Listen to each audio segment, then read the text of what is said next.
Hello students, প্রকৃতি education খুঁটিনাটিতে তোমাদের সকলকে স্বাগতম। আজকে তোমাদেরকে ক্লাস 5-এর আমাদের পরিবেশ বই থেকে ৭৯ থেকে ৮৩ নাম্বার পাতার সমস্ত প্রশ্ন উত্তর তোমাদেরকে পারুল প্রকাশনী থেকে শেয়ার করছি। তো চলো, পুরো ভিডিওটা দেখবে তোমরা স্কিপ না করে, এবং ভিডিওটা ভালো লেগে থাকলে চ্যানেলটাকে অবশ্যই সাবস্ক্রাইব করবে। তো চলো শুরু করা যাক। দেখতে পাচ্ছ তোমরা কিছু এমসিকিউ প্রশ্ন উত্তর আছে এখানে, এবং কিছু শূন্যস্থান পূরণ দেব। আরও প্রশ্ন উত্তর পেয়ে যাবে তোমরা। ঠিক আছে, চলো শুরু করা যাক। প্রথম প্রশ্ন, মদন মোহন মন্দির অবস্থিত কোচবিহারে। 2 নাম্বার, টাইগার হিল অবস্থিত দার্জিলিংয়ে। 3 নাম্বার, বক্রেশ্বরের তাপবিদ্যুৎ কেন্দ্র অবস্থিত বীরভূমে। টেরাকোটা শিল্প দেখা যায় বিষ্ণুপুরে। একটা কথা, অবশ্যই যেগুলো টিকমার্ক দেওয়া আছে সেগুলোই উত্তর। ঠিক আছে। 5 নাম্বার প্রশ্ন, তাম্রলিপি শহর অবস্থিত রূপনারায়ণ নদীর তীরে। 6 নাম্বার, রবীন্দ্র সেতু অবস্থিত যে জেলায় সেটা হলো হাওড়া।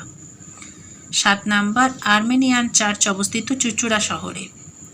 নেতাজি সুভাষচন্দ্র বসু বিমানবন্দর অবস্থিত কলকাতায়।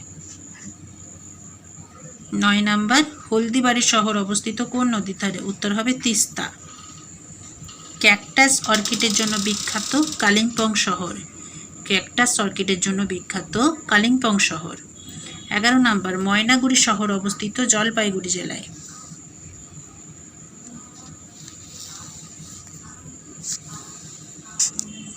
12 নাম্বার, বরাকর নদী যে শহরের পাশ দিয়ে গেছে সেটা হলো আসানসোল। বরাকর নদী যে শহরের পাশ দিয়ে গেছে সেটা হলো আসানসোল। রাসমেলার জন্য বিখ্যাত শহর নদিয়া। বসিরহাট শহর অবস্থিত যে নদীর তীরে সেটা হলো ইচ্ছামতি। দ্বারকেশ্বর নদীর তীরে অবস্থিত শহর শান্তিপুর। স্টুডেন্টস, এমসিকিউগুলো শেষ হয়ে গেছে। এবারে শূন্যস্থান পূরণ দেখতে পাচ্ছ তোমরা। ঠিক আছে। 1 নম্বর শূন্যস্থান পূরণগুলো হলো: 1 নম্বর, মদন মোহন মন্দির ড্যাশ জেলায় অবস্থিত? উত্তর হবে কোচবিহার। কোচবিহার জেলায় মদন মোহন মন্দির অবস্থিত। 2 নাম্বার, টাইগার হিল দেখা যায় ড্যাশ জেলায়? উত্তর হবে দার্জিলিং। দার্জিলিং জেলায় টাইগার হিল দেখা যায়। 3 নম্বর প্রশ্ন, দার্জিলিং থেকে ড্যাশ পর্বত দেখা যায়? উত্তর হবে কাঞ্চনজঙ্ঘা। দার্জিলিং থেকে কাঞ্চনজঙ্ঘা পর্বত দেখা যায়। রায়গঞ্জ অবস্থিত ড্যাশ জেলায়? উত্তর হবে উত্তর দিনাজপুর। উত্তর দিনাজপুরে রায়গঞ্জ অবস্থিত। 5 নম্বর প্রশ্ন, সিউড়ি থেকে 12 কিমি দূরে ড্যাশ তাপবিদ্যুৎ কেন্দ্র অবস্থিত? সিউড়ি থেকে 12 কিমি দূরে বক্রেশ্বর তাপবিদ্যুৎ কেন্দ্র অবস্থিত। উত্তরটা হবে বক্রেশ্বর তাপবিদ্যুৎ কেন্দ্র। 6 নম্বর প্রশ্ন, মাটির পুতুল ও সরপুরিয়ার জন্য বিখ্যাত শহর ড্যাশ? মাটির পুতুল ও সরপুরিয়ার জন্য বিখ্যাত ড্যাশ শহর? উত্তর হবে কৃষ্ণনগর। কৃষ্ণনগর শহরটা হলো মাটির পুতুল ও সরপুরিয়ার জন্য বিখ্যাত।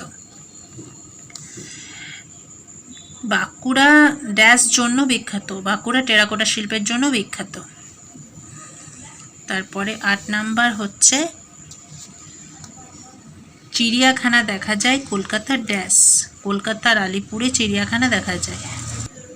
9 নাম্বার প্রশ্ন, নেতাজি সুভাষ বিমানবন্দর অবস্থিত ড্যাশ শহরে? উত্তর হবে কলকাতার দমদমন।